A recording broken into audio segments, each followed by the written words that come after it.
Principal Robert Kyagulanyi Ssentamu Bobi Wine Mitemba mpuliriza azeemu n'abikola nate mpuliriza wulira ebigambo bino asinzidde ku mukutu gwa France 24 live azeemu n'abikola zigenza okuwera ssaawa zibadde nga 2 n'ekitundu ez'akawungeezi atandika okusaasanira emikutu gye mugatta abantu baaba Kyagulanyi Ssentamu Robert okuva lwe yafuluma eggwanga lya Uganda ye interview yemu ku interview zasoose okukola kubanga twakoma kumulaba ku Capitol Hill sabiiti ewedde gye twakoma okumulaba tuzzeemu okumulaba mpuliriza ng'ali ku France 24 abagambye Kyagulanyi Ssentamu Robert Bobi Wine interview badde ya dakiika 11 ne seconds 40 ye interview gyakoze dakiika 11 ne seconds 40 ebigambo byagedda mpuliriza birese bana kye bayita shocking waves ayugumiza amayengo mpuliriza kakati uliriza ebigambo bino ebigambo byayogedde ategeezezza enjiri gye kyamazima akadde konna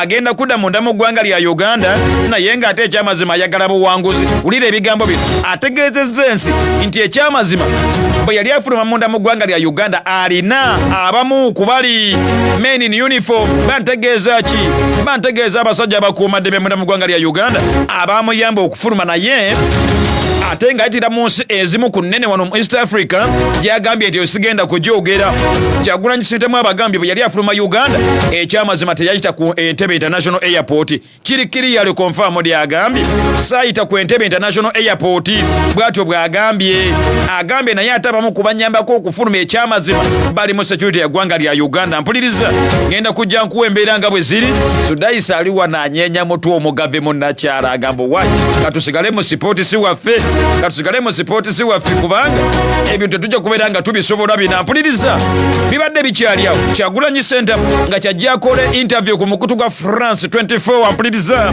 wulira ebigambo bino ate olowooza amagye kasita gategedde nti omukulu yafulumye munda mu ggwanga lya Uganda tegamusa amakaage zegenza okuwera ssaawa zibadde nga 10 kitundu olunaku olwajjo akawungezi kolunaku olwajjo ekyamazima nga bamukuumaddembe abatwalibwe wa Kyagulanyi Ssentamu Robert baabuwe balagiddwa bafulume bamoke amakaage babagambye kakati bannaye mukyakuuma kirubaale mubbe babagambye ekyamazima lubaale mubbe olubugo mukuuma lukalu babagaye kakati mukyakolayo kimuveeyo omubanda baaba ekyamazima yabomba dda babagambye omubanda yafuluma dda kakati temukyalinayo mulimu gwe mukola sayidi eyo oba oli awo muliddayo bw'aliba akomyewo naye nga mukadde kano babagambye bakulu musooke muveeyo waliwo amawulire agatambula gendabyeko ku mukutu ogumu ngagalaga nti Kyagulanyi Ssentamu Robert ali mu njogerezeganya n'eggwanga lya Uganda okulaba ng'ate ekyamazima akomawo mulabyeko awo ekyamazima nga nina omukutu gwendabyeko nga bagamba nti ate kakati omukulu ali mu njogerezeganya kulaba ng'akomawo munda mu ggwanga lya Uganda mpuliriza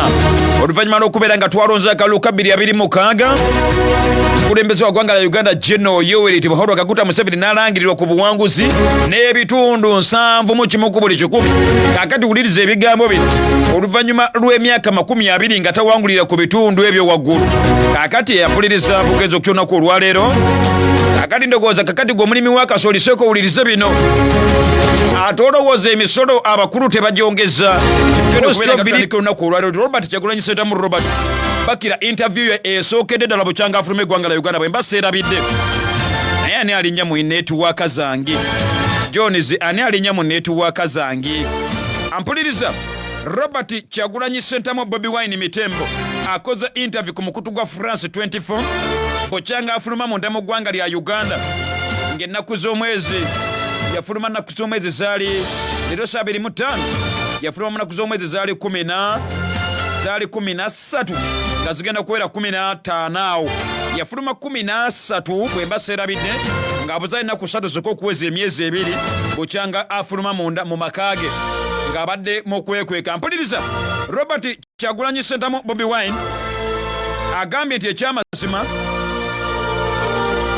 akadde konna ateekateeka okudda munda mu ggwanga lya Uganda wabula ebimu ku bigambo byayogedde ebirese ensi yonna ng'ewuniikiridde akyogedde kiva mu kamwa ke n'ategeeza ensi nti ekyamazima nafuluma munda mu ggwanga lya Uganda naye nga nnyambibwako men in uniform ate nayita mulimu ku mawanga amanene mu East Africa lyesigenda kwogera mpuliriza itungo okolebwa agambye webale kuweereza webale kubeera ng'otumbudde agamba ate Honorable Farida Wamahulu Bigirimana oyo tava ku live ya Point FM buli lwemba nkola yangambye ekyamazima Fred Sewajja nina okuwa sementi agamba te muganda wange Saadi owa Saadi Updates ne Direct TV aye sebo yaŋŋamba sementi nina okubeera nga nkwazako ku charity. Ampuliriza tugenze wa Kyagulanyi Ssentamu ategeezezza ensi.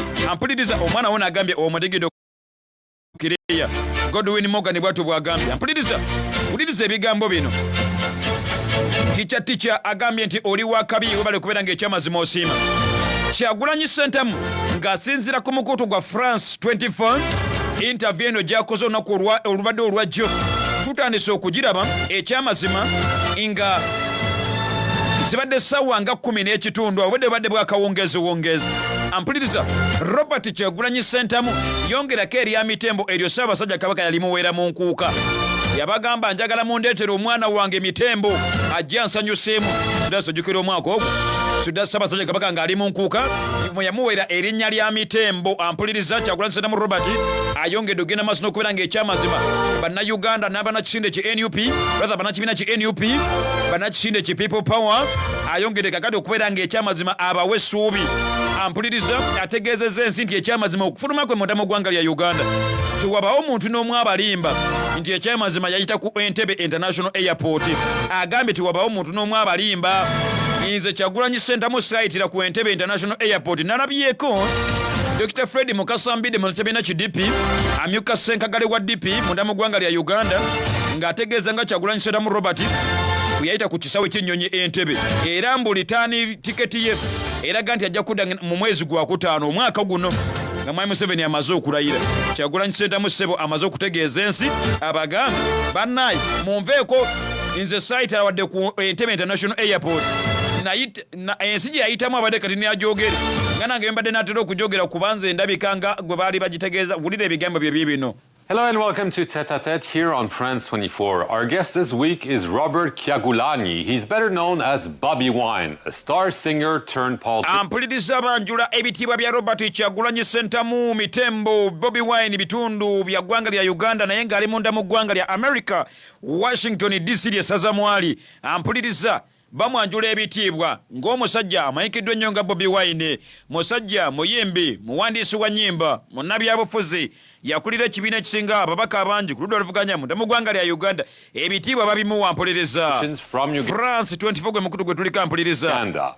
After spending nearly 2 months in hiding after a contested presidential election, which he describes as tainted in order to allow the re-election of Yoweri Museveni for a 7th term, Bobi Wine has resurfaced a few days ago in Washington, where he joins us from. Ampuliriza bakutegeeza nti oluvannyuma lw'okumala ebbanga lya myezi kyenkana 2 ng'aliira ku nsiko oluvannyuma lw'akalulu akalondebwa nga naku z'omwezi 15 January 2026 munda mu ggwanga lya Uganda, Robert Kyagulanyi Ssentamu ekyamazima abadde ng'aliira ku nsiko wabula mu nnaku ezitali zawala yafuluma oba yeemulula n'abomba n'ava munda mu ggwanga lya Uganda n'ajja mu Washington era mukadde kano gy'asinzira okubeera ng'ekyamazima atwegattako lulimi Luzungu mukkirize kakati eyasomera ekiyuuya mu primary ku St. John's abavvuunulire nabagamba this is the reason as to why njagala kuddayo okukola charity eno y'emu ku nsonga kubanga Bampa Foundation ennungi singa teyali St. John's naalibadde nsobola okuvuunula Oluzungu n'amazima ddala kakati tuddeyo mu Lungereza wamma tuluvuunule bakyatunnyonnyola Kyagulanyi Ssentamu anayagala okulennya mu waya kale. Mark, and good morning or good afternoon. Today ono nga bakyamwanjula. Thank you very much for being with us. Thank you for having me, Mark. Morning or good afternoon or good evening. On July 15th, this presidential election took place. After that, you vanished. Can you tell us exactly what happened since? Well, to be exact. Ampuliriza babuuza Robert Kyagulanyi Ssentamu nti mu January 15 olwamaliriza okulonda akaluko bwa president wagenda maaso ate n'obulawo. You vanished. Tubuulire kiki ddala ekyakoleddwa okubeera ng'ekyamazima obulawo. I escaped from my home on the 16th of January, just one day after the election, following a raid on my house. I had earlier got information that there was a plan to harm me, and indeed when the military raided my house on the orders of General Muhoozi Kainerugaba, the son of... Ampuliriza ali ku Point FM Radio 15 katonyeze mu bitundu bya Mubende. Robert Kyagulanyi Ssentamu ategeeza omukutu gwa France 24 nti ekyamazima oluvannyuma lw'akalulu ka 2026 amagye gasalako amakaaga ngenga gali ku orders zadumira amagye mu ggwanga lya Uganda ate First Son General Muhoozi Kainerugaba. Ekyamazima bwe nalaba nga amagye gasazeeko amakaaga nge ne neemulula mpola ne momba. Museveni and the head of our military, I made my way out of my house and I was in hiding for almost 2 months, following not private but public orders for my execution. Eventually, I was able to escape my country and resurface in Washington. But in between, my home was raided again and run over. Ampuliriza Robert Kyagulanyi Ssentamu Bobi Wine ategeeza omukutu gwa France 24 nti ekyamazima oluvannyuma lw'okubanga yafuna amawulire nti baagala kumusaanyaawo oba kuggyawo obulamu bwe ekigambo execution okiwulidde kiba kitegeeza kumusaanyaawo. Ampuliriza agamba nti ekyamazima yeemulula n'afuluma n'agenda munda mu ggwanga lya USA ggwanga lya America ali mu kibuga Washington naye agamba mu biseera ebyo nga avudde makaage ewaka nga yeekwese munda mu ggwanga lya Uganda baddamu ne basalako amakaaga ate. Ampuliriza omwana wuno agamba Mubende going viral abali ku TikTok ekyamazima abaana bakiwanise. Omwana aze n'agamba tetuva wano, this is our radio now, you always share the truth, big up bro. Birungo bwatyo bwagambye. Ampuliriza egye bayita Point FM 15 katonyezemu nabagamba the reason asked why tukipinza relevance n'okubeera ng'ekyamazima tukyasobola okuyimirira abantu ne batugamba nti oyo ye Fred Sewajje kwekubeera ng'ekyamazima twogera ekituufu, kwekubeera ng'ekyamazima twogera amazima. Okitegedde bulungi? Ampuliriza Robert Kyagulanyi Ssentamu akyali ku France 24 nkugambye message interview ebadde ya dakiika 11 ne seconds zino 12 yonna ngenda gikuwa bulambalamba. My wife was assaulted and my family members, my wife ended up in hospital and the military has been occupying my home since then. But you were able to escape from them for weeks, even nearly 2 months. This shows that maybe you were helped by some official, and maybe some in the regime are not totally in agreement with the order to go after you. Ampuliriza bamubuuza nti owaayi tulaba ng'ekyamazima wafuluma era kino kiraganga gwe eyayambibwako abamu ku bali mu gavumenti abo abatagendera ku biragiro byakulaba ng'ekyamazima bakukwata. Bamugamba okusinziira ku bbanga lye wamala ng'ekyamazima oli mu bwekukumu mu ggwanga lya Uganda n'otakwatibwa kyoleka lwatu nti oyinza okuba ng'ekyamazima wayambibwako. Kyagulanyi Ssentamu yanukula atya? Sure. Most importantly, the people of Uganda shielded me everywhere I go. The common people risked their lives and families to house me, to feed me, and to clothe me, and to accommodate me. But most importantly, I had assistance from security people that I will not mention from within the regime who are not in agreement with the way our country is being run. Ampuliriza Kyagulanyi Ssentamu Robert mukulembeze wa kibiina ki NUP ategeeza ensi yagambye ekyamazima nga sibalimbye waliwo abanyambako mu regimu ya Mwami Museveni abo bennyini abatakkiriziganya na kunyigiriza bantu. Ensi neefa awo, ensi neefa. Wuliriza ebigambo bino omwana atera ogamba ogundegunde ayi kyagu ogundegunde sebo taata tusensebuse ensi neesensebuka. Ampuliriza awo ensi neesensebuka omwana agambye bulijjo nsubwa. Omwana agambye what a nice speak. Ampuliriza ekyamazima gye bayita Point FM agambye ekifaananyi ekiri ku TikTok baba kirungi nnyo nnyini ddala. Ampuliriza Rashid Transporters agambye ali mu kibuga Entebbe agambye baba weebale kuweereza big up. Point FM is ever #1 radio nationwide in news representation. Thanks Daddy Princess. Waleera abaana mugenda kummeza amalala ate ebyo ebintu bye muwandiika binyiiza abantu mweze mbabuulira. Ebyo ebintu bye muwandiika binyiiza abantu mujja genda wano munyiiza abantu. Kale wamma mpuliriza tutandikidde wa Kyagulanyi Ssentamu. Kaakati wulira ebigambo bino. Wulira ebigambo bino. Kyagulanyi Ssentamu ategeeza abakulu omukutu gwa France 24 n'ensi yonna. Interview ebadde mu Luzungu ampuliriza kitegeeza ki nti buli nsi isobola okubeera ng'ekyamazima ligiraba. Wulira ebigambo bino.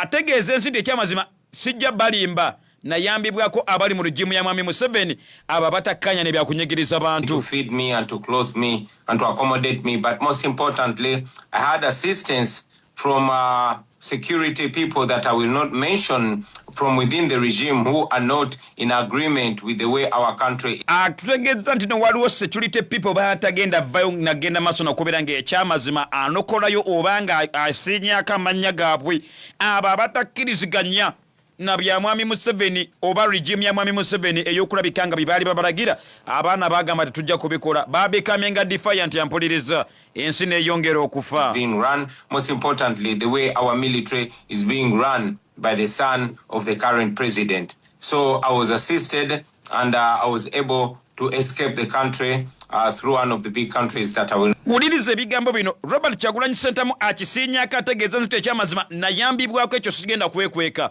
abagambye I was assisted nesobola okubeera nga nfuluma eggwanga lya Uganda nga mpita mu gamu ku mawanga amanene mu East Africa gesigenda genda maaso n'okubeera ng'ekyamazima njogera agambye yayita mulimu ku mawanga amanene mu East Africa gesigenda kubeera ng'ekyamazima njogera omwana ngambye sewajje baaba ekyamazima kasukaali keeko sabula tugendenze nani Luwizi abaana ba TikTok ekintu bakiwanise naye mwansuubiza okumpa empologoma mumpe empologoma ngende ngule semiti ku ssomero lyange linasomera ku primary ekyo mbeere nga nkimaze ampuliriza tukyali ku nsonga za Robert Kyagulanyi Ssentamu mumunyambe mumpeyo eddakiika emu nkimanyi kakati we mukutte temwagala nseeseetuke naye n'obulango buno nno bujjawo